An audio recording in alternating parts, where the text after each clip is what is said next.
लिम्बुवानको दरबारमा वाउ स्थापना गर्ने कुरा चाहिँ अतिक्रमणकारी कुरा हो। अतिक्रमण नै हो। अतिक्रमणकारी कुरा हो। त्यस्तो काम गर्नु हुँदैन। त्यसले सामाजिक सद्भाव, सहअस्तित्व, एकता भाँडिन्छ। यो चाहिँ राई र लिम्बूको मात्र नभएर तामाङ, गुरुङ, शेर्पा जति चाहिँ यहाँ धरानमा बस्नेहरू सबैको चाहिँ धरान हो। किनभने विजयपुरको एउटा ऐतिहासिक चाहिँ तथ्य प्रमाणको आधारमा लिम्बूहरूले शासन गरेको राज दरबार हो यो भनेर त्यो कुरालाई स्वीकारौँ।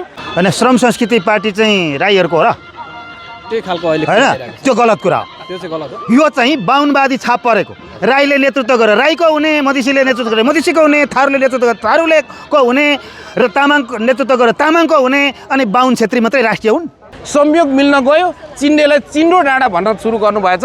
त्यसमा मेरो थप नकारात्मक टिका टिप्पणी चाहिँ केही छैन। सत्य नै हो। चिन्डो किराँत महावंशका खम्बुहरूले प्रयोग गर्ने धरोहर हो। वाहु भन्नुहुन्छ उहाँहरूले।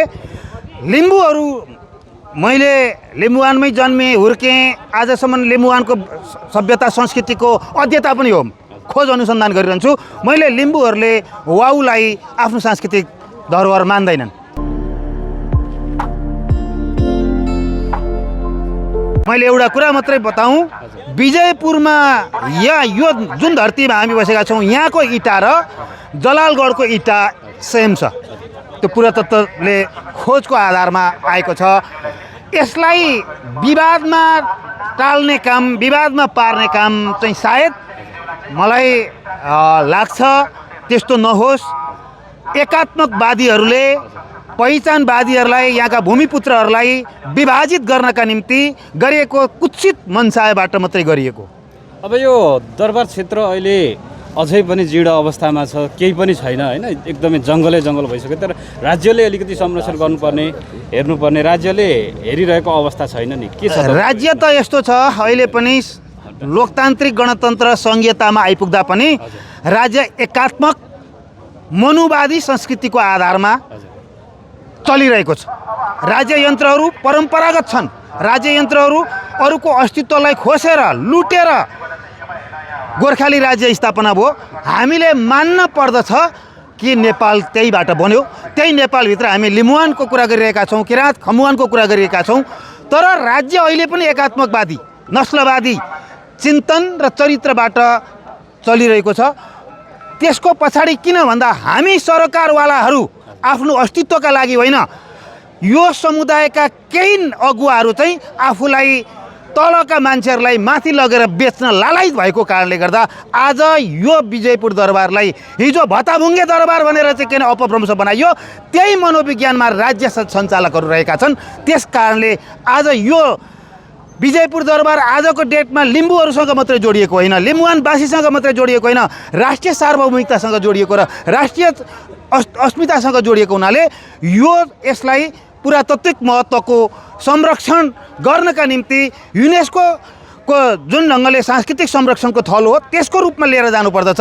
त्यसका निम्ति आज रहेका हामीले त्यो माध्यम त राज्य नै हो, त्यो राज्यलाई घचघचाउनु पर्दछ। त्यो घचघचाउनका लागि हामीले आन्तरिक रूपमा यो तेरो र मेरो भनेर होइन, यो विजयपुर दरबार लिम्बुवानकै राजधानी हो, चौदण्डी दरबार खम्बुवानकै राजधानी, यी सबै अस्तित्वहरूलाई स्वीकार गर्नुपर्दछ। अब यो माथि सेन्ट्री पोस्ट रहेको छ, एउटा लिम्बुवानको सेनाहरूको सेन्ट्री पोस्ट भन्छ, त्यहाँनिर चिन्डो गाडेको छ। त्यहाँ चाहिँ कतिपय लिम्बू समुदायले यो चाहिँ अतिक्रमण भयो, यो चाहिँ हटाउनु पर्छ भन्ने पनि आवाज उठेको छ नि, यस विषयमा तपाईँको के छ? अब मैले बोल्दा अप्ठ्यारो हुनसक्छ, तर सत्य नै हो। चिन्डो किराँत महावंशका खम्बुहरूले प्रयोग गर्ने धरोहर हो। वाहु भन्नुहुन्छ उहाँहरूले। लिम्बूहरू, मैले लिम्बुवानमै जन्मेँ हुर्केँ, आजसम्म लिम्बुवानको सभ्यता संस्कृतिको अध्येता पनि हो, खोज अनुसन्धान गरिरहन्छु। मैले लिम्बूहरूले वाउलाई आफ्नो सांस्कृतिक धरोहर मान्दैनन्। त्यसकारण लिम्बुवानको दरबारमा वाउ स्थापना गर्ने कुरा चाहिँ अतिक्रमणकारी कुरा हो। अतिक्रमण नै हो। अतिक्रमणकारी कुरा हो। त्यस्तो काम गर्नु हुँदैन। त्यसले सामाजिक सद्भाव, सहअस्तित्व, एकता भाँडिन्छ। तर कतिपयले भनिरहेको छ नि, यहाँ श्रम संस्कृति पार्टीलाई डाउन गर्नको लागि यो मुद्दा उठायो, 18-20 बुँदे सहमति थियो भन्ने आएको छ नि। होइन, श्रम संस्कृति पार्टी चाहिँ राईहरूको हो र? त्यही खालको अहिले होइन, त्यो गलत कुरा हो। त्यो चाहिँ गलत हो। यो चाहिँ बाहुनवादी छाप परेको। राईले नेतृत्व गरेर राईको हुने, मधेसीले नेतृत्व गरेर मधेसीको हुने, थारूले नेतृत्व गरेर थारूलेको हुने र तामाङको नेतृत्व गरेर तामाङको हुने, अनि बाहुन छेत्री मात्रै राष्ट्रिय हुन्। त्यो मनोविज्ञानबाट कसैले पनि बोल्नु हुँदैन। श्रम संस्कृति पार्टी एउटा राष्ट्रिय पार्टी हो। उसले पनि प्रकृति, संस्कृति र प्रविधि भनेर पहिचानको सारभूत कुरालाई बोकेको छ। त्यसो भनिरहँदा अरूको अस्तित्वलाई स्वीकार गर्नुपर्छ सबैले। म आग्रह गर्छु, पहिचान भनेको एकले अर्काको अस्तित्वलाई स्वीकार गर्नु।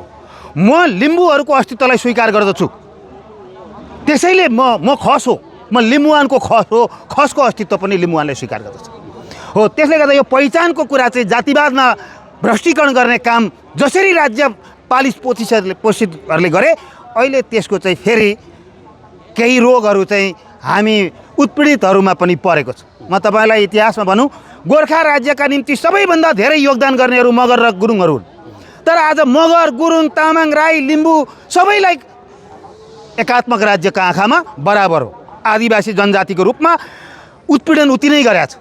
आज तपाईँकै मुखबाट सुनौँ, कतिपयले राई, लिम्बू अथवा यो मतवालीहरूलाई आदिवासी भनेका छन् भने कतिपयले मूलवासी भनेका छन्, कतिपयले जनजाति भनेका छन्। खासमा मूलवासी हो कि आदिवासी हो कि जनजाति हो, तपाईँले स्पष्ट। अब म कानुनी कुरा भन्छु।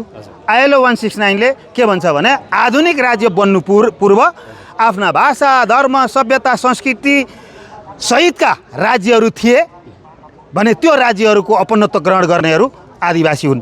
हाम्रामा आदिवासी भन्नु इन्डिजिनियस हो।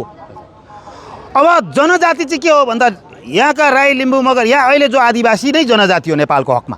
किन भन्दा जनजाति चाहिँ राज्यको मूलधारभन्दा बाहिर पारिएका समुदाय र जनजाति हो।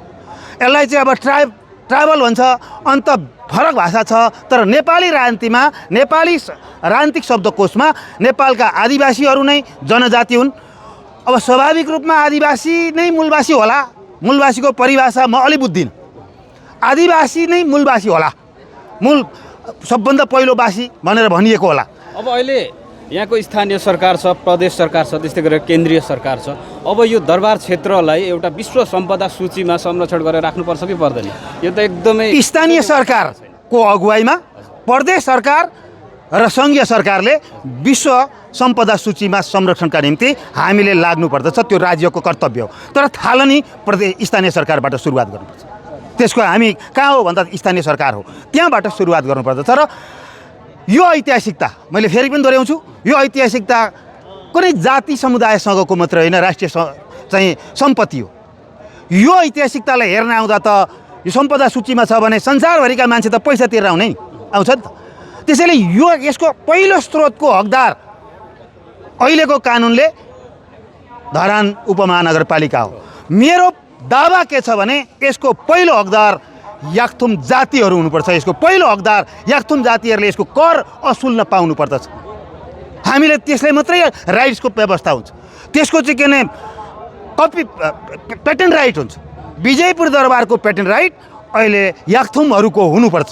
अब कतिपय राईहरूले के भनिरहेका छन् भने त्यहाँनिर चिन्डो गाड्दैमा केही पनि फरक हुँदैन, मिलेर बसेको समाजलाई बिथल्न खोजियो, त्यो त ठिक छ, त्यहाँ त राख्दा केही फरक परेन पनि भन्छ नि। होइन, मैले अघि नै भने, अब मैले धेरै यसमा चाहिँ म धेरै बोल्न चाहन्न। राई र लिम्बू पूर्वमा किराँत महासभ्यताका दुईटा शासक जाति हुन्।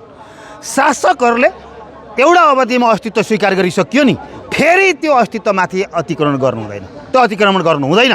त्यसले सामाजिक सद्भाव र आत्मसम्मानमा चोट पुग्छ। जसरी मुकुमलुङमा पाथिभरा भनेर चाहिँ के अतिक्रमण गरियो, त्यस्तै विजयपुरमा वाउ राख्नु पनि अतिक्रमण हो।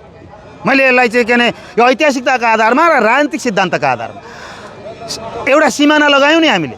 त्यो सिमाना लगायौँ भने त्यो सिमानालाई मान्नुपर्छ। लिम्बुवानको चाहिँ ऐतिहासिक थलो हो, यहाँ सबैको समान राजनीतिक अधिकार छ। तर विजयपुरको पेटेन्ट राइट याक्थुमहरूको, यसमा विवाद गरेर यसलाई सामाजिक सञ्जाल रङ्ग्याएर सामाजिक सद्भाव भड्काउने काम कसैले गर्नु हुँदैन। सबभन्दा नजिकको नाता लिम्बू र राईहरू नै हो, लिम्बू र खम्बुहरू नै हो। त्यसदेखि तल्त्रपट्टि लिम्बू र चाहिँ के कोचिला वंशीहरू, थारू राजवंशी लगायतका धिमालहरू नै हो। हामी यो सहअस्तित्वलाई स्वीकार गर्न सकेनौँ भने तपाईँको भने अनुसार यो वाबु राख्नु चाहिँ गलत हो। वाबु राख्नु अतिक्रमण हो। म अरू धेरै कुरा भन्दिनँ। वाबु विजयपुर दरबारभित्र वाबु राख्नु अतिक्रमण हो। त्यो अतिक्रमणले चाहिँ सामाजिक सद्भाव भड्कान्छ।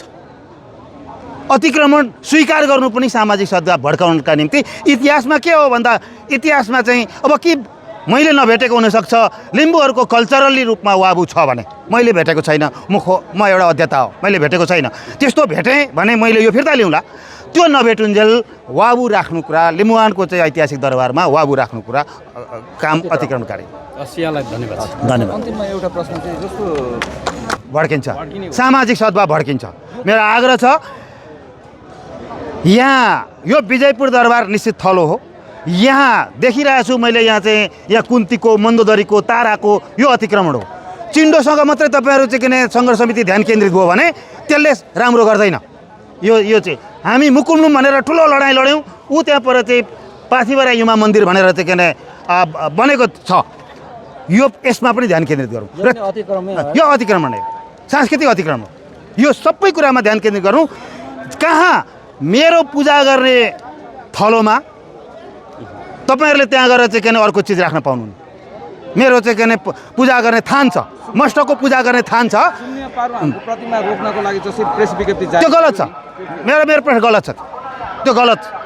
त्यहाँ सुम्निमा पारुवाङको बनेको छ, त्यो सुम्निमा पारुवाङ बन्यो, साझा हो सुम्निमा पारुवाङ, त्यो बन्न दिनु पऱ्यो नि। त्यो र यो फरक छ। यो सन्दर्भमा अब मैले त्यति धेरै अब चिन्डे डाँडालाई त्यहाँनिर चिन्डो भनेर अब त्यो चाहिँ कस्तो देखिन्छ भन्दा सर्वोच्च नेताले भनेका होइन, त्यो ठिकै छ। अब त्यो कस्तो संयोग मिलेछ भने अब वास्तवमा त्यो चिन्डे भनेको चाहिँ चिन्डे डाँडा भने त त्यहाँ केही झारहरू नउम्रेर हो भन्ने अर्थ हो त्यसको, होइन। तर अहिले फेरि परिस्थिति बन्यो। अब हामी लगायतले फेरि चिन्डोलाई त चाहिँ एउटा चाहिँ चर्चामा ल्यायो नि त, चर्चामा ल्यायो। अब तपाईँ खिच्ने नै तपाईँ हो, त्यसले नै मौका पायो। अहिले नै यहाँ साथीहरूले भन्दाखेरि त्यहाँ गएर चाहिँ फेरि चिन्डोको विरोध गरौँ भनेर भनिरहेछन् मलाई नै, होइन। त्यसो भएको कारणले त्यो संयोग मिलेछ, क्या संयोग मिलेछ। अब श्रम संस्कृति पार्टीका चाहिँ तपाईँकै भाषामा सर्वोच्च नेता अहिलेका चाहिँ माननीय सांसद सुनसरी क्षेत्र नम्बर 1 त्यति मात्र नभएर उहाँ चाहिँ आफै पनि चाहिँ राई मूलको एउटा चाहिँ प्रतिनिधि भएको कारणले उहाँले जुन अहिले भनिराख्नु भएको छ, जुन तरिकाले उहाँले व्याख्या विश्लेषण गरिरहेको छ, संयोग मिल्न गयो। चिन्डेलाई चिन्डो डाँडा भनेर सुरु गर्नुभएछ। त्यसमा मेरो थप नकारात्मक टिका टिप्पणी चाहिँ केही छैन, बरु ठिकै छ। अब त्यहाँनिर सुरुमिना पारुवाङको चाहिँ प्रतिमूर्ति स्थापना गर्ने एउटा चाहिँ त्यो एउटा भव्य एउटा चाहिँ पहिचानको एउटा पर्यटकीय एउटा सुन्दर एउटा चाहिँ ठाउँ एउटा बनाउने भनेर जाँदाखेरि त्यो संयोग उहाँ पनि उहाँको त्यो अब नाम राख्नेले त ज्योतिषी भन्छन्, होइन त। उहाँले अब श्रम संस्कृति पार्टीका चाहिँ सर्वोच्च नेता अब चिन्डे डाँडाको चाहिँ उहाँले निवारण गरेर ज्योतिषी हुनुभएछ। उहाँलाई बधाई छ। उहाँको एउटा चाहिँ उहाँले फरक खालको चाहिँ चिन्डे डाँडालाई चिन्डो डाँडा भन्न सुरु गर्नुभएछ, नाम राखिदिनु भएछ। फेरि उहाँ त क्रेजमा हुन्छ, भाइरल हुन्छ, उहाँको त्यो स्थापित नाम होला, जे होला, हामी विवाद नगरौँ। यो कुरा भन्न चाहन्छु म। जस्तै अहिले चाहिँ राई र लिम्बूहरू चाहिँ धरानमा एकदमै बाजे जस्तो देखिरहेको छ। यो धरान चाहिँ एउटा मङ्गोलियन बस्ती हो भनेर पहिला चिनिन्थ्यो भएन, अहिले चाहिँ राई बढी भएको, लिम्बू थोर भएको अथवा यस्तो यस्तो विवादित भइरहेछ। यसमा चाहिँ तपाईँको अभिव्यक्तिहरू पनि सामाजिक सञ्जालमा आइरहेको थियो। त्यो कारणले अहिले चाहिँ हर्को साम्पाङले चाहिँ मेरो खुट्टा तानिरहेका छन्, मेरो खुट्टा तान्ने विरोधीहरूले चाहिँ मेरो खुट्टाको जुत्ताको धुलो मात्रै पाउँछन् भनिरहनु भएको छ। होइन, अहिले ठिक छ। तपाईँको प्रश्नको उत्तर प्रश्न मैले बुझेँ। पहिलो कुरा, राई र लिम्बूहरू दाजुभाइ हुन् भनेर बोल्ने मान्छे मै हो। किनभने मिलेर जानुपर्छ, विवाद गर्नु हुँदैन है। धरान विभाजित छ राई र लिम्बूमा विशेष गरेर भन्नेहरूलाई हामी जतिको जुन एउटा समाजमा अभियान चलाएर हिँड्ने, समाज विकास होस्, यो देश विकास होस्, मानवको सभ्यतामा हामीले पनि केहीको एउटा इँटा थपौँ भन्ने हामीहरूले बोल्ने चाहिँ सबै मिलेर जानुपर्छ भन्ने नै हो, होइन। त्यसो हुँदाखेरि धरान विभाजित छैन, धरान विभाजित हुनु हुँदैन, नेपाली समाज विभाजित हुनु हुँदैन। विभाजित भयो भने पनि त्यो विभाजन भइरहेको छ भने त्यसलाई हामी विभाजनको दूरीलाई कम गर्न हामीले भूमिका खेल्नुपर्छ भन्ने कुरा हो। यो चाहिँ राई र लिम्बूको मात्र नभएर तामाङ, गुरुङ, शेर्पा जति चाहिँ यहाँ धरानमा बस्नेहरू सबैको चाहिँ धरान हो। किनभने विजयपुरको एउटा ऐतिहासिक चाहिँ तथ्य प्रमाणको आधारमा लिम्बूहरूले शासन गरेको राज दरबार हो यो भनेर त्यो कुरालाई स्वीकारौँ। त्यसो हो भन्दैमा फेरि अहिले लिम्बूहरूले उसको ऐतिहासिक चाहिँ दरबार हो, उसले नै यहाँनिर राजगाज सतगज गर्नुपर्छ, अरू केही होइनन् भन्ने कुरा पनि होइन। परिस्थिति चेन्ज भएको छ, कोसीमा पनि धेरै पानी बहिसकेको छ। त्यसो भएको कारणले गर्दा सबै मिलेर एकअर्कालाई सहकार्य गरेर सबै अगाडि बढ्नुपर्ने अवस्था छ।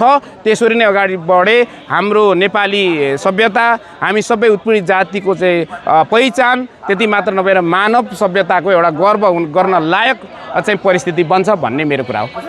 सर नि विजयपुर परिसर दरबार संरक्षण सङ्घर्ष समितिले चाहिँ यो विजयपुर दरबारमा भएको चिनो नहटाएसम्म चाहिँ शून्य पारमा मूर्ति चाहिँ केही समयको लागि रोकिनुपर्छ, स्थगन गर्नुपर्छ भनेर उहाँहरूले विज्ञप्ति नै जारी गर्नुभएको छ। यसमा तपाईँको समर्थन छ कि छैन? म समर्थन पनि गर्दिनँ, म विरोध पनि गर्दिनँ यो कुरामा, किनभने म त यहाँनिर एउटा धरान सरसफाइ अभियान प्रतिमा बन्नुपर्छ भन्नेमा तपाईँको होइन, प्रतिमा त्यसरी विवाद गरेर नजाउँ न। अब त्यसरी तपाईँको प्रश्न चाहिँ त्यो विवाद मैले समर्थन छ नै भने अब म यता सङ्घर्ष समितिको पक्षमा होला, छैन भन्न थाल्यो भने चाहिँ फेरि अर्को परिस्थिति बन्ला। हामी जतिको मान्छे, म जति पनि नभने हामी जतिको मान्छे बेला बेला अहमता पनि झल्केला मेरो कुरा बुझ्ने चाहिँ मैले बोल्दै गर्दाखेरि होइन। मैले भन्नु खोजेको चाहिँ विजयपुर दरबारको पहिचानको सन्दर्भमा, यो इतिहासको सन्दर्भमा हामीले बुझ्दाखेरि यो लिम्बूहरूको पहिचान हो, लिम्बूहरूले गरेको एउटा चाहिँ ऐतिहासिक थलो हो भन्ने कुरा स्वीकारौँ। त्यसो हुँदा चिन्डोकै कुरा आयो भने पनि त्यो सहकार्यमा समन्वयमा एकअर्कामा चाहिँ एउटा टेबल टक गरेर त्यसलाई समस्याको समाधान गरौँ। जब त्यो माथि थानैमा राख्नु भएन भने गेटसम्म राख्ने कुरा त स्वीकारिएको छ नि त, त्यसरी जाने कुरा छ होला। अब सुम्निमा र पारुहाङको प्रतिमूर्तिको सन्दर्भमा हामी चाहिँ राख्नै दिनौँ। अब यहाँ सहमति हुने बित्तिकै त्यहाँ राख्न दिइहालिन्छ नि, किन हुँदैन? सहमति त यहाँ गर्नु पऱ्यो नि त। तपाईँहरूले वार्ता गर्दा विज्ञप्ति जारी गर्दा पनि उहाँहरूले त काम त थाल्नुभयो नि सर। होइन, त्यो चाहिँ अब कसले के भने म त्यतातिर जान्न। पहिलो कुरा लिम्बुवानको चाहिँ इतिहास संस्कृति जति महत्त्वपूर्ण छ त्यतिहरूको खम्बुवानको पनि त्यति नै महत्त्वपूर्ण हुन्छ। म कसैलाई केही पनि भन्दिनँ। यहाँनिर सहकार्य गरेर जाने कुरा, एकअर्कालाई चाहिँ समन्वय गरेर जाने कुरा, टेबल टकबाट समस्याको समाधान गर्ने जाने कुरा चाहिँ महत्त्वपूर्ण हुन जान्छ। त्यसो भएको कारणले गर्दा कसैलाई तपाईँले भने त्यसो चाहिँ समर्थन गर्ने, कसैलाई चाहिँ अस्वीकार गर्ने, कसैलाई स्वीकार गर्ने भन्ने कुरा अचेत रूपमा हुँदैन। तपाईँकै भाषा बोलेको। धन्यवाद।